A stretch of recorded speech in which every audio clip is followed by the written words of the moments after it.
How the War Within Raises the WoW Storytelling Bar interview with Maria Hamilton and Jordan Powers. Now, these are people from the art team in the War Within and World of Warcraft in general. Jordan Powers, if you don't know who he is, if you've ever heard of Pepe, the Ultimate, the leader of the Dreadlords. Yeah, this was the guy who created him. He follows me on Twitter, actually.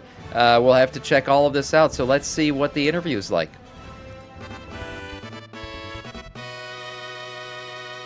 Hello, welcome everyone, and welcome to my two esteemed guests here today. Well, thank you. Yes, hello, I'm Jordan. I'm the lead prop artist on the World of Warcraft team, and my team and I make all of the doodads, goobers, and foozles for the game. I think goobers is my favorite term for them personally. Actual technical term, yep. Hi, I'm Maria Hamilton. I'm Associate Design Director for World of Warcraft, and I'm sort of more focused on the world part of World of Warcraft than I am other parts of design. I'm really excited to be able to talk to you today for a deep dive on the zones and the story of the zones and the art of the zones in War Within. Something a lot of people are talking about at the moment is the story campaign, the leveling campaign of the game. A lot of people have kind of noticed that. And people have been saying it's kind of short. That's the complaint I've been hearing is, the campaign feels short. Maybe compared to some other expansions, it's quite short. If I go through and I just do the main story campaign, which is the shield quests going through the zone, we come out of it the other end at level 75, which doesn't obviously get us to the max level of 80. And that feels unusual. Is that intentional? What's the thinking behind that one? Oh, really? The campaign itself is a little bit shorter, and we invested some time in those local stories for zones with the expectation that you would play some of those on your way toward leveling. We wanted you to understand the place you're in more fully and some of the characters more fully.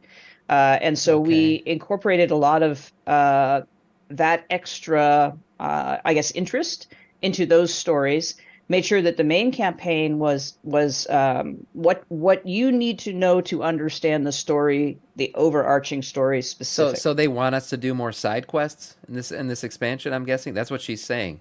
So doing just the story, I didn't know that only takes you to 5 levels higher. So you're going to have to do a lot of side questing then. I didn't realize that. Dragonflight was the complete opposite. You essentially just skipped. You didn't do any side quests. You were wasting time by doing side quests. I guess it's better for the story. There are people, believe it or not, who don't enjoy the story. They're not really interested in that. They would rather do other things to level. I don't believe that.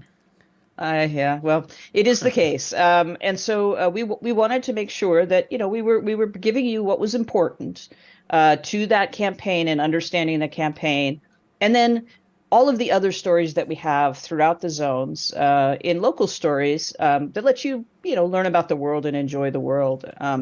Additionally, I'm kind of fine with this design philosophy. I actually really enjoy the beginning of an expansion doing the quests. It's one of my favorite parts about WoW is like that initial questing out into a new land, doing the quests, learning things about the story and everything like that. I love doing that. Those are some of my favorite streams.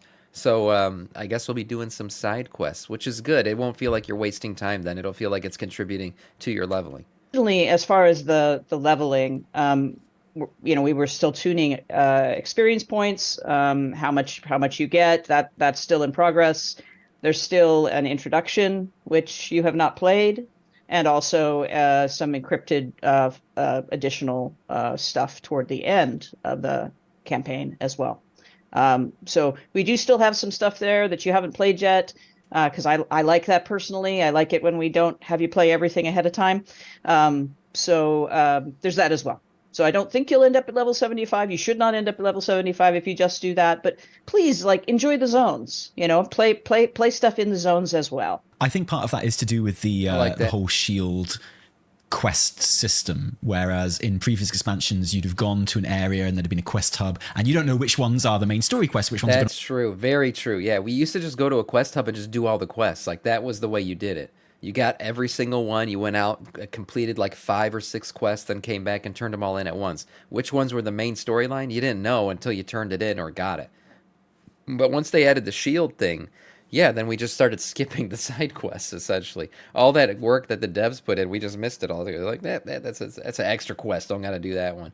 So maybe that's why they had to make this design philosophy change, because in Dragonflight, I know for a fact, barely anybody did the side quests.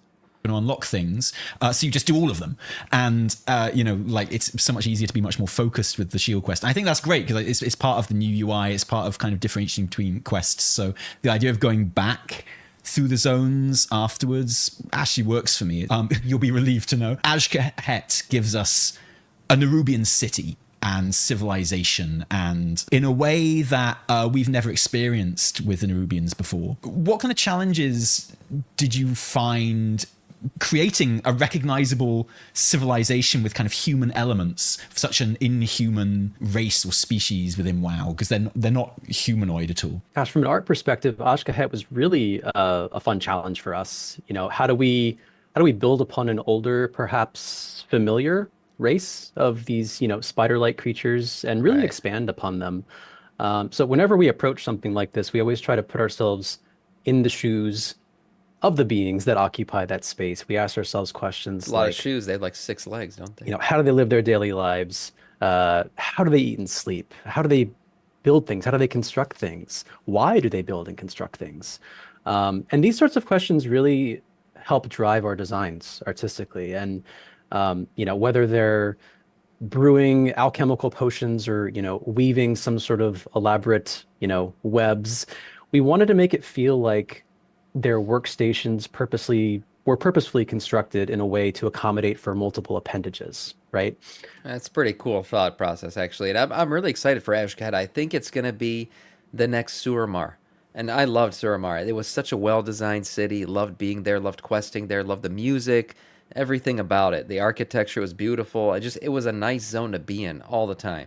And I wanted to be there all the time. I wanted them to make Suramar a capital city. I wish they would have. But I feel like Azj-Kahet is that's what they're going for with it. Is it's going to be like this, livable city that we're questing in, tons of NPCs walking around. It's going to feel alive, and I'm excited to see it once we get there. Things to be tinkered with simultaneously, multiple drawers to be opened. If you have multiple appendages, things like that. So it feels somewhat alien. It feels, something different than you're used to seeing in Azeroth. And gosh, even in the shape language that we use for, table legs, chairs, everything's kind of meant to feel a little creepy crawly in the shape language that we use for things like that and the props. So it was fun to work on that stuff. And, to that end, I'm very proud to say that we do have like an arachnophobia mode as well for people that, maybe that's not really their sort of thing, for swapping out the creature models for something a little bit more appropriate for them. But I think it is very Suramar-esque in how grandiose it is. Yes, he said it. He said it. Yeah, I tell you guys, I don't pre-watch this shit, but I have a WoW brain. Okay, I know where they're going with some of this stuff, and yes, Suramar-esque is exactly what I wanted to hear. And but you do get that otherworldly feel. Perfect to the zone itself. I think the term that we used internally was it has sort of this like dark elegance throughout the zone, and nice. Sounds that's badass. Sort of the phrase that we use to drive a lot of the art for the zone as well. But I think it's really cool. I think the result is pretty awesome, and I hope players have fun exploring it. It was a blast to create. Another zone that obviously gets a lot of press and attention is Halloffall, because it's so visually striking and cool. Has such a great cast of sort of main characters and stuff. And one of the things I really like about the story of Halloffall is how there are multiple occasions as you're playing through it where your characters just take a break. They go and hang out at the tavern for a bit and they have a big chat. There's a bit where they're playing a board game together and learning that. There's a really strong focus on those characters. They all have a lot of text lines that you can go through and read. Why did you choose those particular characters that zone tends to focus on with those kind of quests? Is she extra animated or is it just me? Why she just seems to have like better animations than a typical human rig. I don't know what it is, or maybe I'm tripping. I've never paid attention to the human rig that much, even though I play as one. She seems well animated while she's talking. And is it something that you're making a conscious effort to do more of in the storytelling? Yes, I mean, this was intentional. We felt like there were a lot of sort of interesting topics around past experiences and trauma, and a lot of background for people to understand, both about kind of Mereldar and its founding, about the Arathi, about their sort of legends, about the prophecies, the difficulties that they're going through right now, and we wanted to let you see what they're like in their brief moments of rest. They're at war all the time. They just never get a break. And so we wanted to show that even under those circumstances, even sending the player to see the orphans, for example, this is a rich society. They are really under duress, but they have time for those conversations. And then as far as providing this to players and letting players learn a bit more, it's really important to us that kind of thing is quite optional, because in addition to people who aren't necessarily as keen on the story, they also aren't as keen to read. However, we know also that we have players that they're straight up admitting it. They're like, yeah, we know our players don't read. Most of them are illiterate. So it's not even that. It's just people don't. They just skip the shit out of everything. Now I will, like, because I'll be streaming it, we're going through it. I'll be reading stuff as we go, at least in the beginning. But then after a while, I stop. Like, after we've done the opening quest line and finished out the story, then I just start, okay, go collect some Talbuck poo. All right, I'll go do that and come back. I don't care why. So, yeah, it's a problem, I guess. But they look like they have a lot of animated text and stay a while and listen and voiced over stuff. So that's great for the storytelling. Avid about that and very much want that additional information. So it is something that we're pursuing. We're trying to find those good moments to provide the extra depth that players want. Yeah, her speaking animations are new. That I'm telling you, the way she's like the subtle way she's moving while she's talking, that is new to the human rig. There were some definite choices there. We had actually quite a lively debate about where we should do this and how many lines we should write, because there's constraints there as well, and just try to figure out what feels good. So I will be really interested to see what the lore community's responses are to some of those, and how they're feeling about them and what questions they evoke, because this is where we concede all sorts of information that will be important later. Spoilers. I think the best thing they could do for WoW storytelling in the game is get that AI that freaking voices over shit and get it integrated into the game, so that way all the quest text is voiced over. And then you could toggle it on and off. If you don't want to hear it, you can mute it. But I just think, like, there was that add-on that somebody created for Classic or whatever. When it's voiced over, it's just, you're going to listen. You don't have to read. You sit back and listen. So, I think that's the best way to get the story across. But they haven't done it yet. Sort of. Well, that's my next question. I've never been happier to get a round in than I was when I was asked to go and get one for those guys. It felt great. There has been, it feels, an exceptional amount of work put into the world building of the Arathi. It feels like there are so many new kind of graphical assets, the huge books that you can find with the airships in, and the alphabet that has been cracked now, Jordan. You'll be very pleased to know, and lots of people reading everything that's in those books, which is fantastic. What was your approach, Jordan, to creating that whole new sort of culture and world? What were your sort of keywords, I guess, on your mood board? Oh man, I'm beyond thrilled that people have cracked that code. That's awesome. From an art perspective, the Arathor culture kit was such a blast to work on and had so many cool hooks for us to explore when it came to world building. There's obviously the religious and militarized aspects of their culture. Right. There's the symbolism of the flame and what it means to them, and obviously airships. That's kind of the big one. Those things are so cool. We try to weave subtle storytelling tidbits into the props that we create for them, which is why, for example, you see a lot of Arathi furniture has ground brackets, or a means to affix them to the floor of an airship. That's pretty cool. To sort of imply that airship travel makes a bit more sense for them, from a visual storytelling standpoint.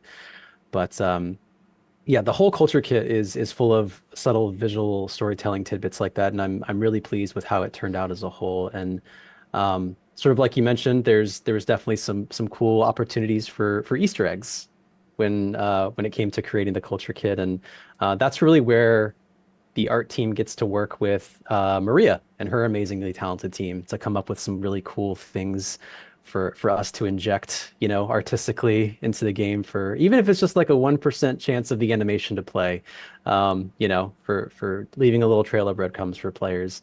That sort of thing is something that we absolutely love to do. That's And cool. I think it's a huge flavor whenever we can do stuff like Stout, that. don't take away from the voice actors. If they did the AI thing, it wouldn't be taking away the work from the voice actors because they don't do it right now.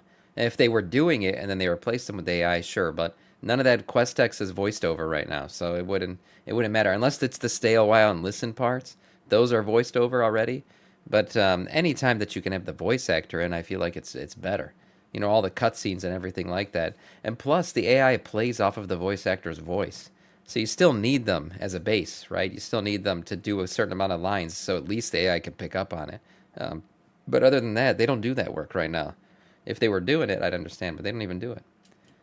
A lot of the Arathi stuff does feel like an investment, like you mentioned, Maria, in kind of the future and sort of future storylines. There is definitely a sense that we might meet more Arathi later down the line, and they might not be so friendly as the ones we've met so far. That's definitely come across in some of those conversations. I'm glad that you're noticing that there might be a possibility of something in the future. I can't agree, nor will I deny that you might encounter more Arathi in your future. It'd be awesome. I want to meet the Light Emperor. I do. I want to see the actual Arathi and where they are. We want to build out cultures that feel reasonable, right? That feel full-fleshed. And I know that there are some that make brief appearances here in the War Within, and you might wonder, well, why did they invest so much time and energy in that? And part of that is because we do think these things through. When Jordan's team goes off to figure out how do they build, their houses, they spend a lot of time thinking it through, because anything we build assets for, we build kits for, we want to make sure we use. We talked about it a little bit before, I think, when I spoke with you on the trip to London. We're trying to tell a story over 3 expansions, right? And Right. It's a saga, and so we want to keep seeding things early, have the opportunity for us to. I think the fact that it is a saga is going to lead to some much better storytelling, because they don't need to crunch it all into an expansion like bite-sized. Okay, this is the story of the expansion. We got to ship it, in 2 years, get it all done, and then we get ready for the next one. This is going to be, I think, really good for storytelling in that we've got 3 expansions across which it's all going to be interconnected, and the stories can continue seamlessly through each one. Start introducing ideas, and it gives us a lot more runway to do that, to start doing that now. And then, of course, we want to tell a complete and interesting story, like a chapter here in the War Within, and then the next one, in Midnight and so forth. But because we have that overarching story and we know very clearly where it's going, we want to set some of those things up. We actually know what goes after that as well. So we want to be setting those things up and getting people familiar. So yeah, we it's part of the joy of working on sort of 3 at once is we can really use that runway to good advantage. It's one of the reasons people are so excited about the story of the World Source Saga, is because you have that kind of freedom to plan and to sow seeds and what have you. Just to clarify, it did sound like you were referring specifically to the Harran era at that point when you were talking about races or people that might only make a slight appearance. These guys are going to be playable, man. There's no way they're not. Their rigs are so complex. They show up in the cinematic. And they're like I think that whole theory of them being the missing gap between night elves and trolls is probably true. They look like half night elf, half trolls. So they're probably going to be, and they're going to be playable. No way these guys aren't. Look they have gear equipped to them. She's got fist weapons on. So, I mean, it's the night elf rig, essentially. So it's going to be an easy one for them to make playable if they want to. At the moment, because, I mean, they the Tuskar, I know. I said the Tuskar will be playable by the end of Dragonflight. It hasn't ended yet. Still got a couple more days. Hey, maybe. No, it's not going to happen. I really thought it was going to in Dragonflight. Unfortunate. But these guys, the Tuskar were featured in the cinematic too, but something about these guys and the secrecy behind them and everything, I don't know. I just feel like they're going to be playable.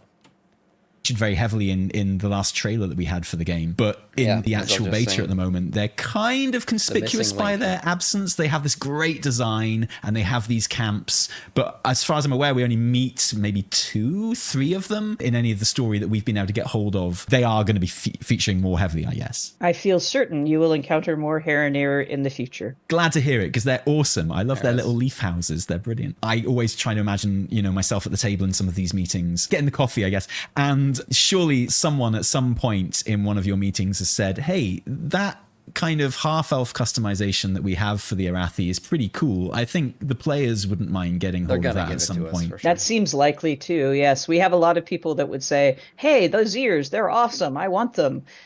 Because everyone's a player. I don't have any news on that. That's something that I'm still looking into. It's such an easy one for them to add a half-ear customization to humans, or pointy ear customization. They're going to do it. Too, actually, what the status is. Now, will they add the Trump ear customization? That the half ear gone on the left side. Maybe, I don't know. I had to see. Maybe too soon.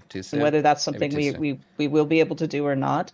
Character customization is very much an art sort of driven option for us, and there are some complexities to how they're hooked up, but those ears seem like they could be a possible future addition. I just don't have anything to announce today. Back to the zones themselves, something you've taken on, which seems like a progression from Dragonflight, is that each zone has a world event going on at various times. You have like the theatre thing in Dawn, you have the lamp lighting in Halloffall, etc. How would you say those have evolved from Dragonflight? What lessons would you say you've taken from Dragonflight in kind of realizing these new ones? I think Super Bloom was one that allowed us to try a lot of things Super Bloom in combination. Cool. That in terms of all the world event content we got in in Dragonflight, I actually thought Super Bloom was the best one. It was the one I did the most, not just because it was required for my legendary, but it was actually kind of enjoyable. I did like the Super Bloom event, how everyone would come together, follow the tree, kill the shit. It was simple, but it was pretty enjoyable. We had learned earlier in Dragonflight, so. I can't remember if we talked about this previously, but early on we came out. We had hunts, we had soup, we had the little invasion. We had little things that were happening here and there, and the way that they played out, we were sort of observing. We also had Forbidden Reach, where we had sort of what we would call a sort of a boss kill monster ball of players just murdering things, together in a giant ball, which felt rares. Good. I mean, most players really had a good time doing that. Yeah. So the whole voice line "Come Super Rare on Me" that you guys always play in my chat, that was from that kill ball that we had, where we were just flying around the zone and killing every rare that spawned. And yeah, that was a pretty fun thing as it lasted for a little while. So we kind of observed and said, that goes well. People like that. Let's do more of that. And we started over-indexing, right? We started doing too much of the same thing, and we wanted to go for more variety. So one of our learnings was, hey, let's definitely not all have them all be so similar.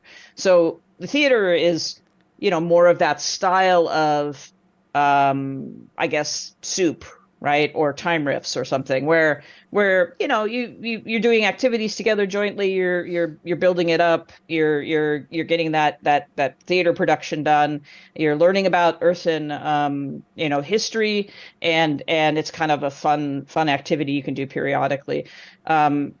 We have Awakening in the Machine, which is in the Ringing Deeps. That is a more individual activity that people that are interested in that can pursue, where they're defending while we're trying to maintain the machine, and there's enemies and waves of enemies, and choices they have to make about how they want to try to last as many waves as possible. So a more personal thing. I'm a blood DK, so I'm gonna last. Lasting is what I do. This sounds fun. Sort of bringing the light mechanics, or spreading the light mechanics in Halloffall. That one we wanted a really large, sort of very deep thing, maybe more like the vaults, where there's lots of different things to do and things unlock other things, and so we were trying to engage sort of different people. Different people have different things that they're interested in. Some people are just going to love doing Awakening the Machine. What is that? Great Chiron. He looks like a night elf, like a light night elf, or sorry, a night blood elf, like light infused. Look at his eyes and his skin. That's a weird model. I've never seen those colorways on a blood elf before. That's interesting. In terms of what she's saying about changing up the variety of activities, I think that's great. Yeah, she's right. Like, as much as we enjoyed the rare killing, monster ball killing thing that she just mentioned, when we got the third and fourth iteration of it during the expansion, we were like, oh, okay, another setup of rares to kill. That's not, whatever. So it's nice to see that they're going to try to give us a variety of activities to do throughout the expansion rather than just, oh, here's the next version of this. So that's good. That's good. The personal challenge is going to drive them to that. So it was about sort of learning about what happened with our Dragonflight events, learning what people enjoyed. We have really good metrics on participation and how many people were engaged in those things and how that tapered, and where there would be spikes of activity. And later in Dragonflight, we started sending you back to some of those old things as the weekly wrapper. So just being able to get that sense of it, and that very much informed our thinking here. We've tried some different things. There's some pretty low stress activities as well. We have snuffling, where you can wander around and just occasionally find an interesting treasure. So yeah, it was about variety this time. It was about trying to pull different ideas out. And then, because we recognize, we're already working on all of the patches right now, simultaneously, and so we wanted to make sure that we didn't over-index on anything, right? We didn't do four soups in a row, for example. So it was being able to plan that out a little bit more carefully than last time. Last time we were not sure what, all right, what are we doing here? Oh, we're doing the same thing there. Whoops. Okay. So lots of learning. Something I could take from this for sure is that they are learning a lot. They're certainly taking a lot of feedback now and reacting to it. They're looking back at what was the best and the worst of Dragonflight. They're not just the old ways that Blizzard did things. Probably from BFA, maybe Shadowlands was the changing point, really, or halfway through Shadowlands is where they started really listening to things. Is that they used to just power forward. They used to kind of just act like, well, we know what's best. This worked before. We're going to do it again.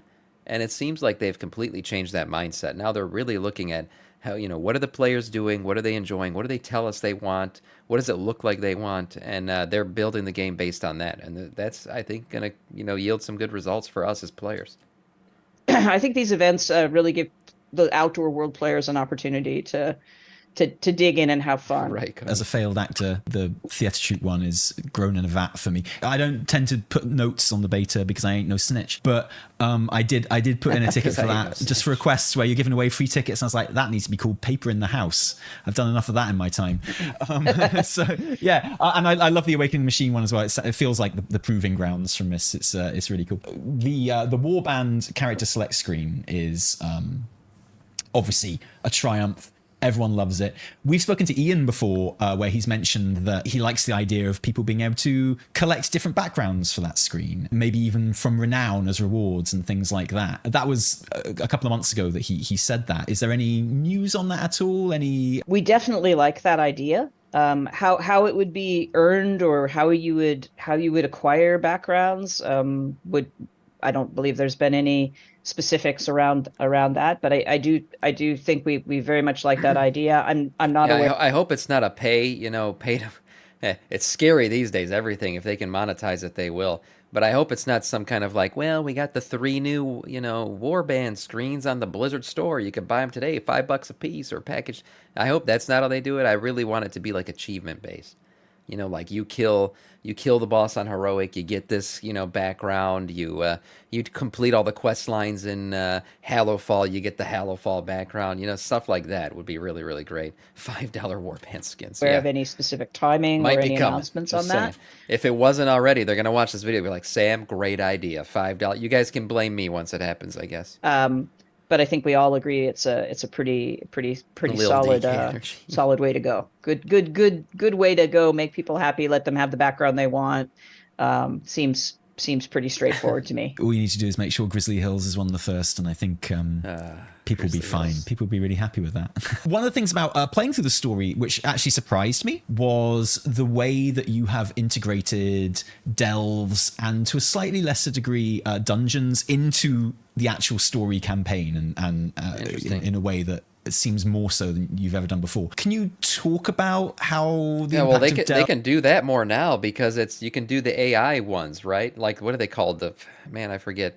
Companion dungeons. I forgot what they call them, but you don't need to know people anymore. And I felt like that's what used to hold them back, is they were worried, well, these WoW players, they don't got a lot of friends. They don't know how to, forcing them to interact with people to complete a quest line to continue the story might not be the best thing. So we're going to stay away from that. Well, now, guess what? You don't need friends. You could just do the AI version of the dungeon and complete the quest. Follower dungeons. Yes, thanks, Jen. That's what it was called. Follower dungeons. Yep. Shaped your approach to the story in War Within? It was important to the team that this new feature that we have that's intended to help outdoor world players have more opportunity to go and do things when they want to, with friends or without. In the periods of time that they have, the baby's asleep. Hooray! I'm gonna go do a delve, right? Oh, yep. Baby woke up. Okay, That's great. I'm gonna have a baby around that time, so it's good. But that's one thing I said about delves when they first came out. I was like, this is great. This looks like it's gonna fill that like 10 to 15 minute gap, that we currently don't have in the game. Where like if you have 10 to 15 minutes, sometimes I've had it, and I want to get on and do something, I can't. I'm like, you can't run a dungeon. You definitely can't do a raid. Maybe you can do a quest, but like there was always nothing that you could really fill that time with. And now I think delves are going to be that. Like you'll be able to say, well, oh shit, I got 10 to 15 minutes before my next meeting or before the baby wakes up or whatever. And I get in and do a delve. Yeah, why not? I'm going to walk away now. You can't do that with mythics, for example, right? Your group is going to be screaming bloody murder at you if you. Yeah. My wife's due in November, so we'll see. November 11th. Yes, yeah. Thanks, guys. Doing that sort of thing. So we wanted to make sure that there was an option for that fun exploration, delve into the deeps. See what's going on in this particular space. Very much a feature intended for outdoor world players, folks that don't have as much time to spend, perhaps, but with some progression, right? So that they have the ability to earn really, really good rewards. I really wanted to make sure in our campaign that we went into delves, that we used the delves, that we introduced players to the whole idea of delves, not through a tutorial, but just simply by driving you through that space, right? And making sure that you had an opportunity to experience that early on, which is why we put one in our level up campaign, and we put one also in the max level campaign to remind you, hey, this is a thing, and you can adjust how difficult it is, and that'll change your rewards. We can put your quest objectives in there. Similarly, they're also going to have those bountiful delves, like every day. Nobody really knows how often it's going to happen, or how often it's going to rotate, I should say. There should always be one, but they're going to have these bountiful delves. So one delve on your map will like kind of glow or light up more, and that means you can get more loot out of it if you complete it without dying a certain amount of times, which is pretty cool. That's a nice another way to get gear. If you're sick of the, Mythic Plus grind or something. Yeah, I wanted people to remember that follower dungeons are a thing that they can do. There are players that are really intimidated by doing dungeons with other people, and they feel very pressured when they're in them. And so I wanted to remind them, hey, this is a thing you can go do. You can do this. And it happened in that particular case that the Rookery was telling exactly the story we wanted to tell at that point in the campaign. So that really helped.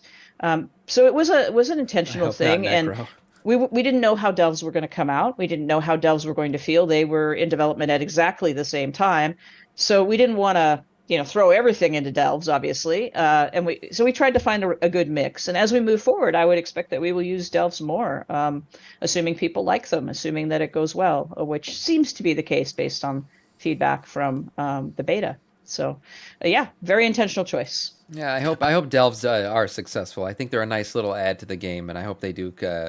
We find them to be enjoyable and they continue forward. You want warband dungeons? Yeah, I talked about that the first time we saw follower dungeons. I was like, when are the followers going to be the other members of our warband? That needs to happen. That's an obvious, easy one. Now, not everybody is going to have a tank or a healer maybe in their warband, and obviously they can backfill that way. But if they can create a version where you are running a dungeon with your alts just for the aesthetic purpose of it, not for loot purposes or anything like that, because it's already all going to be warband bound, that would be very cool. I don't have any time for more questions, but thank you for your time. And I just want to say to Jordan as well, one of the great things I love about Delves is it seems like it gives you a lot more kind of scope to try out different aesthetics and looks and stuff. I think like the Abyss one in Halloffall is incredible, and just like, yeah, having that variety must be really great to work with on a smaller scale kind of dungeons, which I love. But thank you guys so much. Such great interviews. Great interview. So lovely. I'd love to just sit here for hours and talk to you and pick your brains about stuff, because it's always just a joy to hear you talk about the game. Good luck with the launch, and I'm sure we'll speak to you again. Thank you. Looking forward to it. Yeah, absolute pleasure. Thank you for chatting with us today. Oh, great interview. I wasn't expecting to hear that much about the intricacies of the game, because these people work on the art team. So I was expecting more like, artsy fartsy, like, oh yeah, this is, why we created a giant crystal, and this is why we decided why it looks the way it does. But that was actually very much like, about the core content of the game. And I guess that makes sense. The art team does have to work, to create good content that matches what we're getting in the game. So good art styles that kind of feed into the mechanics of everything and everything that we're going to get. Very good interview. I'll have to link this in the chat. Very cool stuff.